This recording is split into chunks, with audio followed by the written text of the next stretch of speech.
नमस्कार। एक बार फिर से बहुत बहुत स्वागत है आप सभी का परीक्षा वर्ल्ड के इस यूट्यूब चैनल में। दोस्तों, आज का यह जो वीडियो है काफ़ी ज़्यादा इम्पॉर्टेंट है राजस्व लेखपाल परीक्षा के लिए, क्योंकि आज के इस वीडियो में हम डिस्कस करने जा रहे हैं। आज एक परीक्षा का आयोजन किया गया है। इस परीक्षा का नाम है यूपीएससी ईपीएफओ।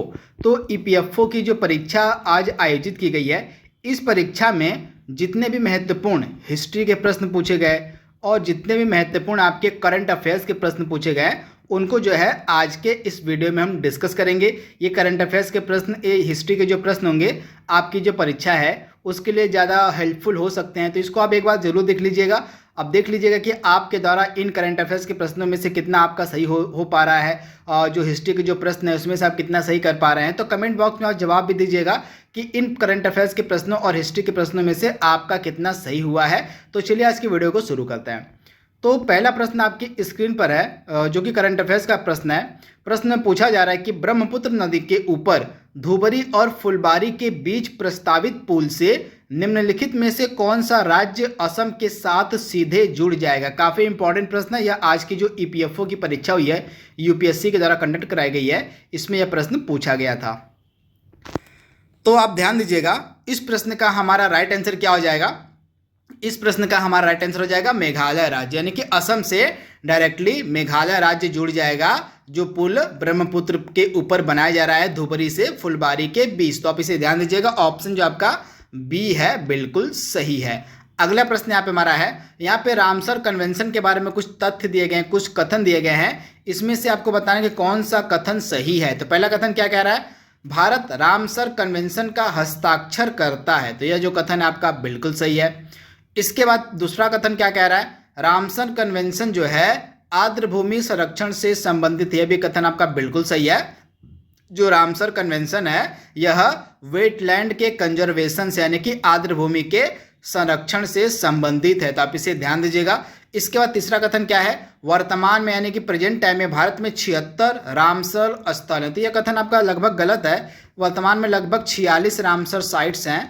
आप ध्यान दीजिएगा, वर्तमान में लगभग 46 रामसर साइट्स हैं। तो आप इसे ध्यान दीजिएगा। तो यह जो कथन है इसमें से आपके दो कथन बिल्कुल सही हैं, 1 और 2। तो राइट आंसर आपका क्या हो जाएगा, ऑप्शन सी, केवल 1 और 2 आपका सही है। तो आप इसे याद रखिएगा। रामसर एक शहर है, आपको मिलेगा ईरान में। रामसर एक शहर है, आपको मिलेगा ईरान में। इसी शहर में जो है आर्द्रभूमि संरक्षण के लिए जो है सम्मेलन का पहली बार आयोजन किया गया था। तो इसी कारण से जो है इसको हम रामसर कन्वेंशन के नाम से जानते हैं। तो आप इसे ध्यान दीजिएगा। इस प्रश्न का राइट आंसर हमारा क्या हो जाएगा, ऑप्शन सी, यानी कि केवल 1 और 2 आपका सही है। अगला प्रश्न यहाँ पे हमारा है, एलपीजी ग्राहकों को सेवा प्रदान करने के लिए सुलक्षित प्रणाली के रूप में प्रारंभ की गई योजना का क्या नाम है। इसमें से आपको बताना है कि वह कौन सी योजना है जो एलपीजी ग्राहकों को सेवा प्रदान करने के लिए प्रारंभ की गई थी।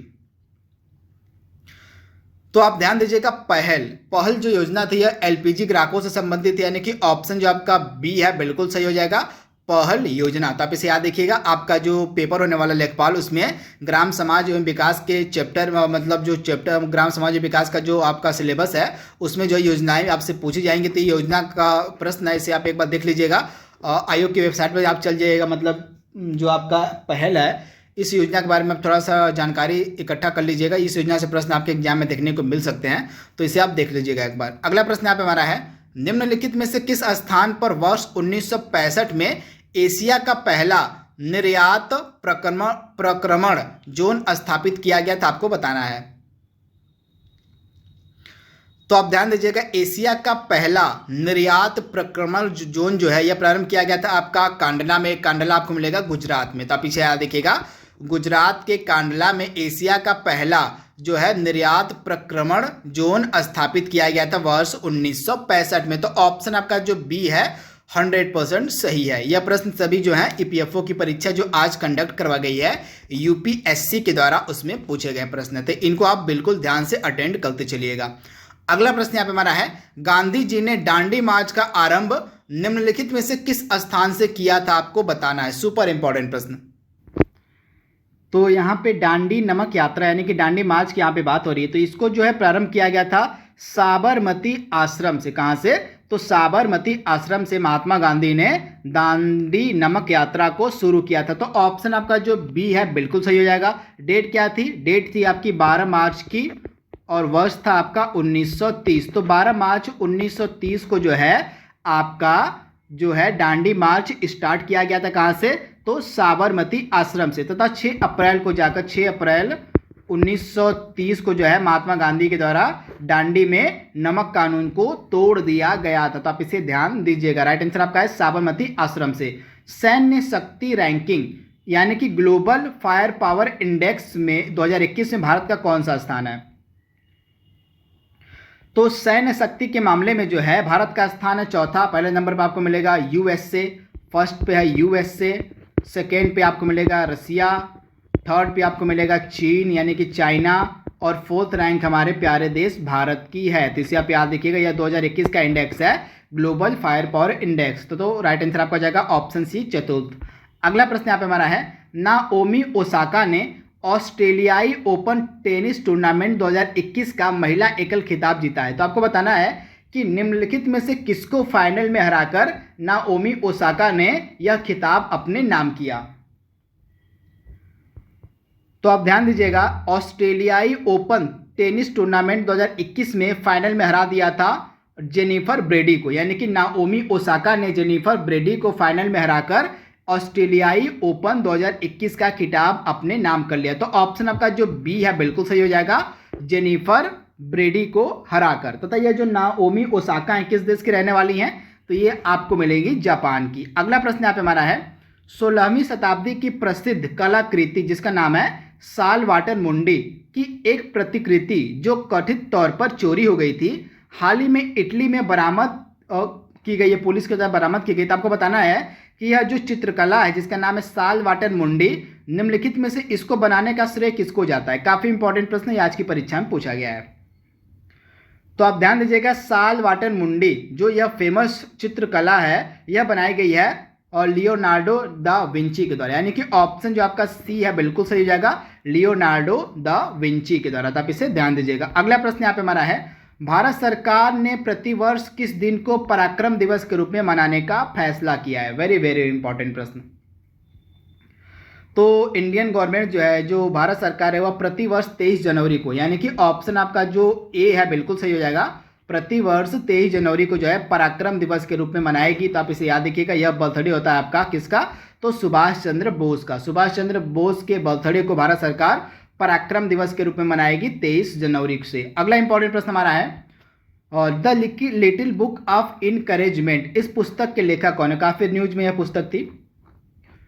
तो इस पुस्तक के लेखक हैं दलाई लामा। तो आप इसे याद रखिएगा। इसके अलावा एक और पुस्तक इनके द्वारा लिखी गई है, our only home. Our only home पुस्तक भी दलाई लामा के द्वारा ही लिखी गई थी। ये भी प्रश्न आपके ईपीएफओ की परीक्षा जो आज आयोजित की गई इसमें पूछा गया है। अगला इंपॉर्टेंट प्रश्न आपकी स्क्रीन पर है, सुकन्या समृद्धि योजना के अधीन वह अधिकतम राशि कितनी है जिसे किसी वित्तीय वर्ष के दौरान जमा किया जा सकता है? तो एक वित्तीय वर्ष के दौरान जो है अधिकतम धनराशि इस योजना में जमा की जा सकती है 1.5 लाख। तो इसे आप ध्यान दीजिएगा, अधिकतम जो धनराशि है 1.5 लाख रुपए की जमा की जा सकती है सुकन्या समृद्धि योजना के अंतर्गत एक वित्तीय वर्ष में। तो ऑप्शन आपका जो सी है बिल्कुल सही हो जाएगा, आप इसे ध्यान दीजिएगा। अगला प्रश्न आपकी स्क्रीन पर है, आर्थिक सर्वेक्षण 2020-21 के अनुसार वर्ष 2021-22 में भारत की वास्तविक जीडीपी में वृद्धि निम्न में से कितनी रहेगी? तो आप ध्यान दीजिएगा, 2021-22 में भारत की जो जीडीपी है, वास्तविक जीडीपी, इसकी वृद्धि दर रहेगी लगभग 11%। यह डेटा बताया गया है और आर्थिक सर्वेक्षण के अनुसार। तो आप इसे याद रखिएगा, इस वर्ष का जो आर्थिक सर्वेक्षण पेश किया गया है उसके अनुसार बताया गया है कि भारत की जो वास्तविक जीडीपी वृद्धि है वह 11% रहेगी। तो आप इसे याद रखिएगा, भूलिएगा मत। यह प्रश्न भी आपसे इस एग्जाम में पूछा गया है। अगला प्रश्न है, नीति आयोग का पूरा नाम आपसे पूछा जा रहा है। तो इस प्रश्न का राइट आंसर हो जाएगा आपका national institution for transforming India. Option B आपका बिल्कुल सही है। कुछ सिंपल प्रश्न भी पूछे गए बहुत सारे, तो इस अब देख लीजिएगा यहाँ पे। इसके बाद अगला है, गांधी एज महात्मा के लेखक आपसे पूछे जा रहे हैं। तो गांधी एज महात्मा के लेखक हैं शाहिद अमीन, यानी कि ऑप्शन आपका बी बिल्कुल सही, आप इसे ध्यान दीजिएगा। गांधी एज महात्मा के लेखक हैं शाहिद अमीन। तो आप इसे ध्यान दीजिएगा, ऑप्शन बी बिल्कुल सही है। अगला प्रश्न यहाँ पे हमारा है, भारत की स्वतंत्रता के समय निम्नलिखित में से कौन भारतीय राष्ट्रीय कांग्रेस के अध्यक्ष थे? यह काफी इंपॉर्टेंट प्रश्न, लगभग पीसीएस की परीक्षा का भी यह काफी इंपॉर्टेंट प्रश्न है और पिछले बार जो पीसीएस की परीक्षा आयोजित की गई थी उसमें भी यह प्रश्न पूछा गया था।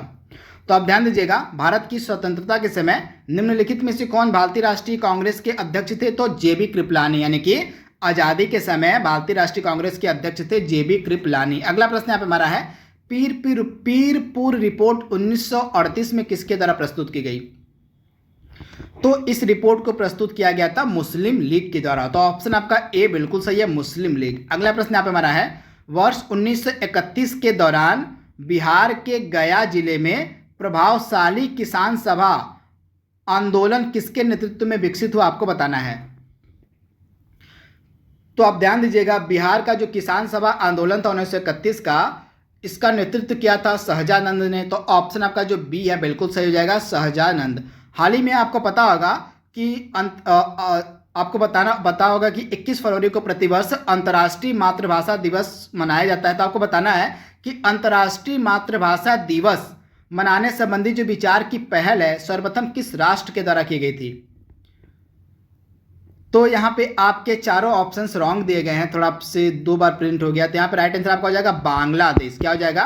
बांग्लादेश राष्ट्र की पहल थी कि अंतर्राष्ट्रीय मातृभाषा दिवस को मनाया जाए। तो ऑप्शन आपका सभी गलत है, राइट आंसर आपका हो जाएगा बांग्लादेश। तो आप इसे ध्यान दीजिएगा, भूलिएगा मत, 100% चांसेस है कि इस प्रश्न आपके एग्जाम में पूछे जाएं। अगला प्रश्न यहाँ पे हमारा है, हाल ही में आपको पता होगा कि WTO यानी कि विश्व व्यापार संगठन की प्रथम महिला महानिदेशिका चुनी गई हैं नागोजी ओकोंजो-इवेला। तो सिंपली आपसे पूछा जा रहा है कि ये जो नागोजी ओकोंजो-इवेला हैं निम्न में से किस देश की रहने वाली हैं? तो नागोजी ओकोंजो-इवेला ये रहने वाली हैं आपकी नाइजीरिया की, तथा ये पहली महिला महानिदेशिका चुनी गई हैं WTO की यानी कि विश्व व्यापार संगठन की। तो आप इसे ध्यान दीजिएगा, ऑप्शन सी नाइजीरिया की है। कलादान मल्टी मॉडल पारगमन परिवहन योजना निम्नलिखित में से किस देश को भारत के साथ जोड़ेगी? काफी न्यूज में यह योजना थी, यह करंट अफेयर्स का प्रश्न है। तो आप ध्यान दीजिएगा, कलादान मल्टी मॉडल जो परियोजना है यह आपको मिलेगी म्यांमार की। तो ऑप्शन जो आपका बी है बिल्कुल सही हो जाएगा। इस परियोजना के तहत जो है म्यांमार और भारत के मध्य जो है परिवहन मार्ग विकसित किया जा रहा था। आप इसे ध्यान दीजिएगा। अगला इंपॉर्टेंट प्रश्न यहाँ पे हमारा है, निम्नलिखित में से कौन कैबिनेट मिशन का सदस्य नहीं था? काफी इंपॉर्टेंट प्रश्न है। तो दिए गए ऑप्शंस में से कैबिनेट मिशन का सदस्य कौन नहीं था? तो लॉर्ड वेवेल। आप इसे ध्यान दीजिएगा, लॉर्ड वेवेल जो था यह कैबिनेट मिशन का सदस्य नहीं था। बाकी पैथिक लॉरेंस, स्टेफोर्ड क्रेप्स, इसके अलावा एवी अलेक्जेंडर, ये तीनों आपके जो थे कैबिनेट मिशन के सदस्य थे, लेकिन लॉर्ड वेवेल कैबिनेट मिशन का मेंबर नहीं था। तो ऑप्शन आपका डी बिल्कुल सही हो जाएगा, लॉर्ड वेवेल। अगला प्रश्न यहाँ पे हमारा है, निम्नलिखित में से टेस्ट क्रिकेट के इतिहास में बाएं हाथ के बल्लेबाज के विरुद्ध 200 विकेट लेने वाले पहले खिलाड़ी कौन बने हैं? काफी इंपॉर्टेंट प्रश्न है यह।